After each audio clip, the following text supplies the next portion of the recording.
पण मग त्यावेळेला म्हणजे काँग्रेसवाले तर आत्तापासूनच सांगायला लागलेत, तुम्ही थोडा धीर धरताय, काँग्रेसवाले आत्तापासूनच सांगायला लागलेत की येता मुख्यमंत्री काँग्रेसचा असेल म्हणून महाराष्ट्रात. कोण असेल विचारा त्यांना, हा विषय आहे मेन. म्हणजे मुख्यमंत्री करायचं तर कोणाला करायचं विचारा, स्पर्धा खूप आहे तिथे. म्हणजे मतदान होण्याच्या अगोदरच मुख्यमंत्र्याची अपेक्षा आहे. मला वाटलं हाच प्रॉब्लेम आहे, परिपक्वता ज्याला म्हणते ना. पुढच्या गोष्टी आहेत या, लोकांना मतदान तर करू दे अगोदर. या सगळ्या स्थितीत आत्ताच्या घडीला महाराष्ट्रातली एक अत्यंत लक्षवेधी, चर्चेतली, चुरशीची, अशी कदाचित होऊ घातलेली लढत आहे, ती आहे बारामतीची. तुमच्या लेखी बारामतीचं गणित काय आहे? मी बारामतीमध्ये फारसं लक्ष कधीच दिलं नाही. बारामती हे पवार साहेबांचं किंवा पवार कुटुंबियांचं एक असलेलं बॅटल ग्राउंड आहे त्यांचा, आणि त्याच्यामध्ये पवार कुटुंबियांचं वर्चस्व नेहमी राहिलं आहे. आता बदललेल्या परिस्थितीमध्ये एकीकडे अजित पवार आणि दुसरीकडे पवार कुटुंबीय किंवा शरद पवार साहेब, असं ते पहिली वेळ आहे की काही चित्र दिसतं आहे. तर पाहूया काय होतं. यातल्याच सभेच्या दरम्यान, नुकत्याच भोरच्या इथल्या सभेच्या दरम्यान एक वक्तव्य तुमच्याबद्दल झालं. सुप्रिया सुळेंच्याकडून तुमच्या आदर्श प्रकरणाचे उल्लेख व्हायला लागले. हीच सगळी माणसं काल परवापर्यंत वेगळं बोलत होती, आता ती अशोकराव आणि आदर्श प्रकरण ह्याचे उल्लेख वारंवार करायला लागलेले. मला सांगा, ह्या गोष्ट 14 वर्ष होऊन गेली, दर 5 वर्षाला हा विषय काढला जातो. मला काही त्यात स्वारस्य राहिलेलं नाही आहे, त्याच्यामध्ये कुठलंही काही तथ्य नाही आहे. आम्ही कोर्टात हा मॅटर जिंकलेलो आहोत. म्हणजे सांगायचं तात्पर्य एवढंच आहे, त्या विषयामध्ये मुळातच काही विषय नव्हता. आणि म्हणजे ह्यातला सगळ्यात म्हणजे आश्चर्यजनक गोष्ट अशी आहे की हा जो काही त्या काळात निर्माण केलेला प्रश्न होता, तो सरकार काँग्रेसच होतं त्यावेळेस. म्हणजे मी काय भाजपला दोष देणार नाही याच्या बाबतीमध्ये. हे जे काही घडलं आहे, म्हणजे हा काय राजकारणाचा भाग नाही आहे, वास्तव हे आहे. काँग्रेसचंच केंद्रात सरकार आणि काँग्रेसचंच राज्यात सरकार, आणि त्यावेळेस अशोक चव्हाण टार्गेट, याचा तो भाग आहे. मग ठीक आहे, आता काही त्यात बोलायचं नाही. इट इज हिस्ट्री, त्यात काय आज बोलण्याचं पॉईंट नाही आहे. आता दर 5 वर्षाला बोलण्यापेक्षा एकदा काहीतरी बोलून मोकळं व्हा. हा किती वेळ तुम्ही स्वतः हा चघळत राहण्यासारखा. पण जी माणसं काल परवापर्यंत सोबत होती ती आता तुमच्या टीव्हीवरचे फोटो पहा तुम्ही. 5 वर्षापूर्वी काय बोलले, आता काय बोलतात. लोक तुलना करतात.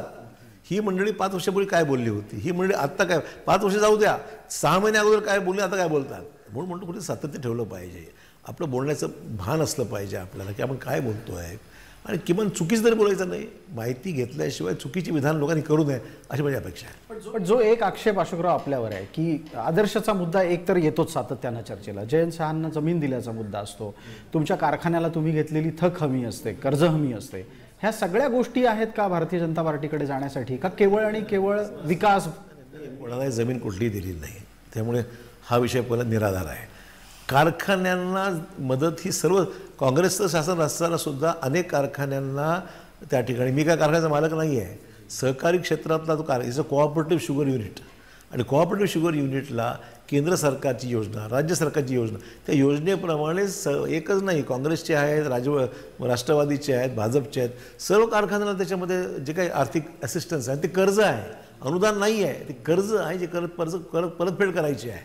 त्यामुळे हा आक्षेप काय अर्थ नाही आहे. सरकारकडे रोज जावं लागतं ना, सरकार कोणाचे असो, सरकारकडे जावं लागतं, मुख्यमंत्र्याकडे जावं लागतं, प्रश्न मांडावे लागतात, महाराष्ट्राचे हिताचे प्रश्न मांडावे लागतात. व्यक्तिगत काय, हा कारखाना म्हणजे समजा नाही जर मी लक्ष दिलं तर बंद पडेल उद्या कारखाना, आणि तो कोऑपरेटिव्ह कारखाना माझा व्यक्तिगत नाही आहे. जी, पण मग ह्या सगळ्याचा भाजपमध्ये जाण्याशी काही संबंध नाही? सांगा ना, असं तिथे राहून करता आलं असतं मला. तिथे ईडीची भीती दाखवली, भीती कोणीही दाखवलेली नाही. मला कसली भीती कोणीही दाखवलेली नाही. I am very categorical on that. कुठली भीती कोणी दाखवली नाही. It was my personal decision. तुम्ही ज्या वेळेला पक्षात प्रवेश केलात त्यावेळेला एक गोष्ट अतिशय खुल्या दिल्यानं सांगितलीत की ज्या पद्धतीनं देवेंद्र फडणवीस सांगतील त्याप्रमाणे आपण महाराष्ट्रात काम करू. याची एक रिॲक्शन आहे, आणि ती रिॲक्शन मी आपल्याला सांगतो. ती रिॲक्शन अशी आहे की एवढा मोठा एक मराठा नेता एका ब्राह्मण नेत्याच्या हाताखाली कसं काम करतो, अशा प्रकारची चर्चा सुरू झाल्या. विषयच नाही. पहिली गोष्ट अशी आहे की आज महाराष्ट्राचे देवेंद्र फडणवीस हे प्रमुख आहेत, आणि हायरार्कीमध्ये आज त्यांच्याकडे नेतृत्व, या राज्याचं नेतृत्व भाजपचं त्यांच्याकडे आहे. तर मला काम करत असताना I should enjoy his confidence, हा विषयच आहे. कुठे तिथे महाराष्ट्रात मी काँग्रेसमध्ये असताना जो निर्णय मल्लिकार्जुन खरगेजी घ्यायचे किंवा रमेश चन्नीतला घ्यायचे, ती लाईन घेऊनच आम्ही काम करायचो. हा असं काही त्यांनी एक सांगायचं आम्ही एक वेळ करायचं असं नाही करता येत. ज्या पक्षात आपण आहोत त्या पक्षामध्ये डिसिप्लिननी काम झालं पाहिजे. मतं असतात, मतं मांडता येतात, विषय सोडवता येतात. हा देवेंद्रजींचा मुद्दा एवढाच आहे की he is leading the BJP in Maharashtra. Actually मला त्यांना त्यांची मतं काय, माझी मतं मी मांडेलच ना. कुठे डिफरन्स ऑफ ओपिनियन असेल तर मतं मांडता येतात, परंतु शेवटी प्रत्येकाने वेगळी भूमिका घेतली तर काम कसं होईल? मग तुम्हाला वाटतं भाजपमध्ये डिफरन्स ऑफ ओपिनियन मांडता येतात? मला तसं काही अजून वाटलेलं नाही. मला काही तसं अडचण वाटत नाही.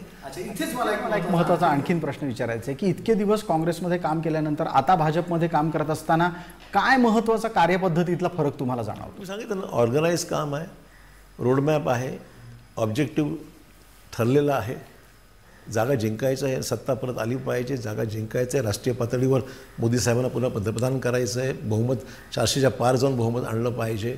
त्यासाठी कार्यपद्धती, बूथपर्यंत पोचणं, प्रचार यंत्रणा, प्रचाराचे मुद्दे, रोजच्या रोज लोकांशी संवाद, संपर्क, खूप भरपूर काम आहे. मी असं कधी एवढं ऑर्गनाईज काम एका राजकीय पक्षाने केलेलं कॉर्पोरेट पद्धतीचं काम हे क्वचितच मला पाहायला मिळालेलं. मी इथे आला तो मला फरक जाणवतो हे नक्की सांगितलं पाहिजे. आणि या फरकामध्ये तुम्हाला देवेंद्र फडणवीसांच्या कार्यपद्धतीची काही वैशिष्ट्ये दिसतात का? आणि तुमचा आणि त्यांचा संवाद काही आजचा नाही, तो बऱ्यापैकी काळापासून चालत आला आहे. देवेंद्रजींना मी अनेक वर्ष पाहतोय.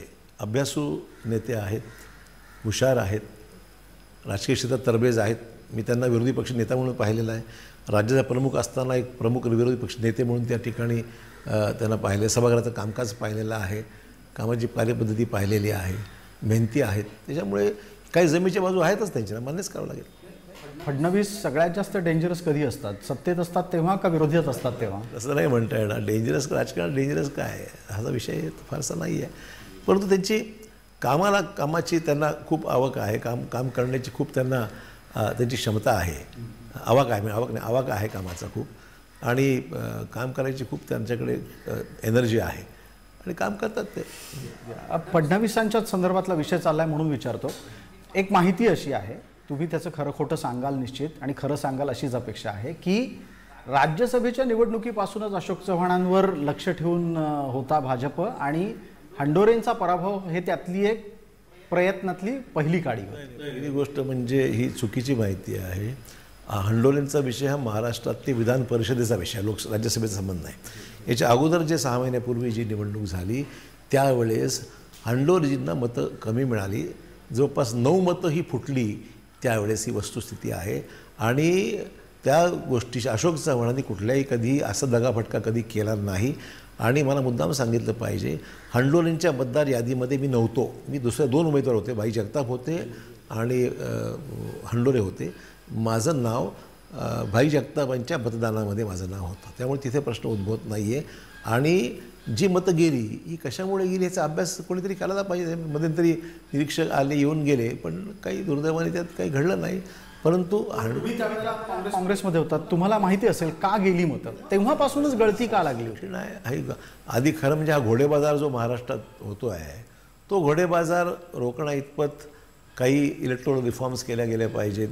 जसं राज्यसभेला खुलं मतदान आहे तशाच पद्धतीने खुलं मतदान जर झालं परिषदेला तर ते योग्य ठरेल.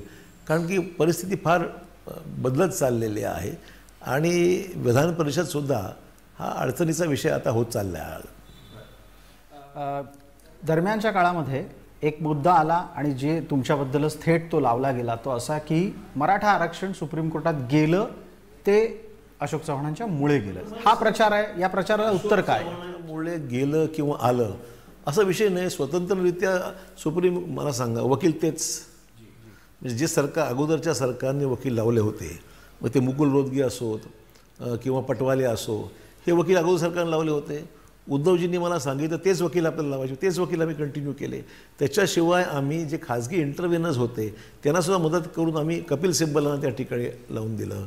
त्यानंतर आम्ही त्यांना त्या ठिकाणी हे अजून एक वकीलचा नामांकित वकील अभिषेक मनु सिंघवी यांना लावून दिलं. तर मग त्यामुळे वकील चांगले दिले, देशातले उत्कृष्ट वकील. पण शेवटी कसं असतं, मेरिट डिमेरिट आर्ग्युमेंट्स याच्यामध्ये जी बाजू वस्तुस्थिती मांडल्या गेली, सुप्रीम कोर्ट निर्णय वेगळा दिला त्याच्यामध्ये.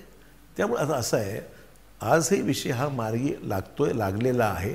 परंतु माझी भूमिका सातत्याने मी सांगत गेलो की जोपर्यंत 50%ची जी मर्यादा इंदिरा साहनी प्रकरणामध्ये आहे ती मर्यादा जोपर्यंत शिथिल होत नाही तोपर्यंत आरक्षणाचा मुद्दा आपण कसा करणार हे सातत्याने म्हणत गेलो आहे मी. म्हणजे आरक्षणाच्या समर्थनार्थ माझी भूमिका, सभागृहातली भाषणं माझी ऐका, आज रेकॉर्डवर आहेत.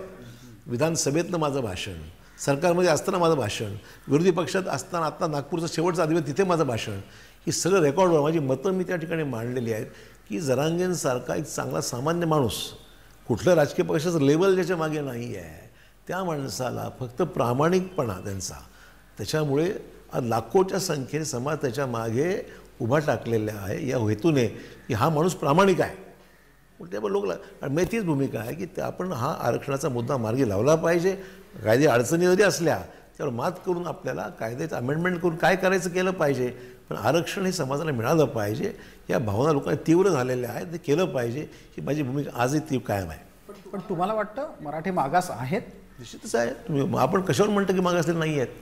कोणत्या याच्यावर? ते आर्थिक मागास असतील तर त्यांनी आर्थिक आरक्षण घ्यावं. प्रश्न नाही आहे. आज ग्रामीण ह्या गैरसमज लोकांमध्ये की काही मराठे राज्यकर्ते झाले, काही बिझनेसमॅन झाले, याचा अर्थ सर्व समाज पूर्ण हा पुढारलेला असं म्हणता येणार नाही आहे. मराठा समाजाला खूप खाजगी आपण जर माहिती जर घेतली तर गावोगावी गरीब वर्ग मोठा आहे. गावोगावी घरातली परिस्थिती फार हलाखीची आहे. त्यांना मुख्य प्रवाहामध्ये आणायचं असेल या समाजाकडे सुद्धा पाहायची गरज आहे, पॉझिटिव्हली पाहायची गरज आहे. कायद्यातल्या अडचण ही जी समज आहे की मराठा समाज पुढारलेला असं नाही आहे. पण मग प्राप्त स्थितीत तुम्ही ज्या मराठवाड्यातून येता तिथले 2 मुद्दे प्रामुख्यानं आत्ताच्या ताज्या आरक्षणाच्या दरम्यान आले, एक सगळे सोयरे आणि सरसकट. तर सरसकट कुणबीकरण मराठ्यांचं हे शक्य आहे का आणि तुम्हाला ते पटतं का? ऐकून घ्या. पहिल्यांदा निजामकालीन दाखले जे आहेत, ज्यांच्याकडे कुणबी दाखला आहे त्यांना ओबीसी मिळतच, कारण दाखले आहेत, ते पुरावा आहे, ते दिलंच गेलं पाहिजे. प्रश्न राहिला सरसकट देण्याच्या बाबतीत किंवा काय करायचं. मला वाटतं की निजामकालीन काय गॅझेटियरमध्ये काही उल्लेख आहेत, जसं आता जरांगेजी उल्लेख करतात की बाबा त्याचा दाखला आपण तोही विचारात घेतला पाहिजे. मला वाटलं सरकारने ते निजामकालीन जे काही कागदपत्र असतील तेही पाहिले पाहिजे. पण आता सर्वात महत्त्वाचा मुद्दा असा आहे 10% आरक्षणाचा कायदा पारित झालेला आहे आणि तो कायदा ह्याच्यामुळे तर सर्वांना मिळणारच आहे ना. त्या सर्वांना मराठा समाजाला आरक्षण लागू का झालंच आहे महाराष्ट्रामध्ये. तर आता हे सगळे सोयरे वगैरे मुद्दे राहतात का? माझा स्पष्ट मुद्दा आहे, ज्या अर्थी कायदा पारित झालेला आहे तो काय सगळं लागू झालेला आहे पूर्ण समाजाला. त्यामुळे तो प्रश्न बऱ्याच अंशी आता मार्गी लागलेला आहे. राहिला प्रश्न सगळ्या सोयऱ्यांचा, त्याला कायदेशीर आधार जर नाही द्यावा व्यवस्थितपणे तर तो कोर्टात टिकला पाहिजे, हा त्याचा विषय आहे. जी, पण हे दोन्ही मुद्दे हे काही कोर्टात टिकणारे मुद्दे नाहीत, त्यामुळे आंदोलन मागं घ्यावं. आता मराठ्यांना मराठा म्हणून आरक्षण मिळालं. असं आहे, लीगल बॅटल्स हे कोर्टात लढाई करावं लागेल. पण म्हणजे वैचारिक लढाई जी आहे लीगल आहे त्या पद्धतीने जावं लागेल ना आपल्याला. म्हणजे समाजाच्या भावना कोणी नाकारत नाही, भावना ज्या आहेत तीव्रच आहेत, पण त्याला आपल्याला व्यवस्थितपणे कोर्टामध्ये आपली जे मुशी राहिलेले आहेत ते कोर्टातून सोडवं इतपत. आज आरक्षणाचा 10% मुद्दा मार्गी लागल्यानंतर बराच रिलीफ त्याच्यामध्ये मिळतो आहे असं माझं मत आहे. त्यामुळे जे काही मुद्दे राहिले आहेत सरसकट देण्याच्या बाबतीत, सरसकट 10%मुळे सगळ्यांना मिळत आहे. आता प्रश्न जे आहेत सगळ्या सोयऱ्यांच्या बाबतीमध्ये त्याला आपण ऑब्जेक्शन्स कॉल केलेले आहेत. ते ऑब्जेक्शन कॉल केल्यानंतर प्रक्रिया आहे, ती प्रोसेस आहे, ती प्रोसेस आपल्याला वाट पाहावंच लागेल ना. आता आचारसंहिता लागून जाईल 2 दिवसामध्ये, नंतर 1.5 महिने 2 महिन्याचं काम होणार नाही. 15 मेपर्यंत साधारण अंदाज आहे. काउंटिंग झाल्यानंतर आचारसंहिता संपेल. तो पण मध्ये मधल्या काळात सरकारला निर्णय घेताच येणार नाही कुठला. तर मला वाटतं त्या दिवशी मतमोजणी होईल त्यानंतर ताबडतोब या कामाला लागलं पाहिजे. आपण बऱ्यापैकी वेळ आम्हाला दिलेला आहे, पण एक माझा प्रश्न अद्यापही कायम आहे. आता आपण राज्यसभा सदस्य म्हणून मराठवाड्यासाठी कोणती 5 महत्त्वाची कामं करणार आहात? असं आहे की मराठवाड्याची अजूनही कनेक्टिव्हिटी म्हणावं तशी चांगली झालेली नाही आहे.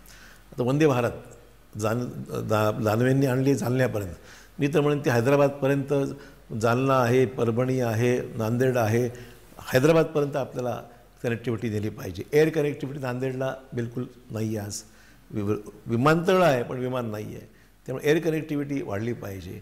त्यानंतर नागपूर, पुणे, मुंबई ह्या सगळ्या शहरांना आपल्याला कनेक्ट करता आलं पाहिजे. कनेक्टिव्हिटी वाढली तर रोजगार वाढेल, गुंतवणूक येईल, रोजगार वाढेल, हा त्यातला महत्त्वाचा विषय आहे.